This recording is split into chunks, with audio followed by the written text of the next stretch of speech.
For arguably one of the most influential franchises of the 2000s, and despite my huge love for spy films and practical effects, Jason Bourne has never left me anything more than lukewarm.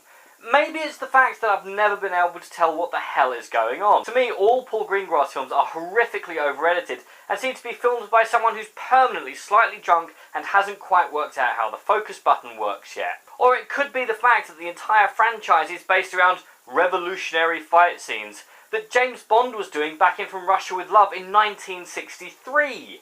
Except that cameraman was sober and knew how his camera worked.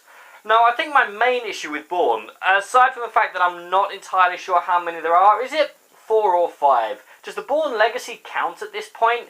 Is that the franchise reminds me not so much of a spy version of 24 or even an American Bond. It's that it always seems like a rip-off of the Incredible Hulk TV show from either the 70s or the 90s. Hear me out. Both feature a man who is relentlessly pursued by people with seemingly unlimited resources, is forced to remain constantly on the move, is pretty much indestructible in combat, and inevitably leaves a trail of destruction in his wake. Oh, and each film is as formulaic as a TV show as well, let's not forget that. Anyway, Bourne is dragged back into the world of mumbling people sitting in offices mumbling at each other when the CIA twigs that he's still alive, and decides to kill him because...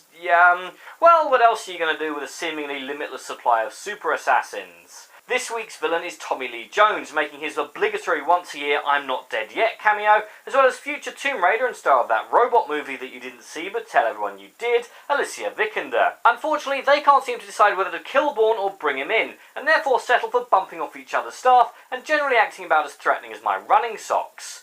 Now, there is an impressive amount of action, although some of the chase scenes could do with some serious trimming, and the final chase seems to have wandered in from the Fast and Furious franchise after Greengrass realised how much of the budget he had left. There's also some sort of plot thread about a tech platform being used to spy on us, which I think is meant to be some sort of jab at Apple, but it never really comes to much and seems to be being kept for the inevitable sequel that the film is overly determined to set up, when all it did was remind me of the plot to Terminator Genesis. I mean, does anyone miss the days when a film was a contained story and not a trailer for the next one in the franchise? In short, it's a Jason Bourne film. Seen once, seen them all. My score is if nothing else. If nothing else is on, yeah, check it out. I'm Daniel, this is A Dunking. If you've enjoyed this video, please like, share and subscribe.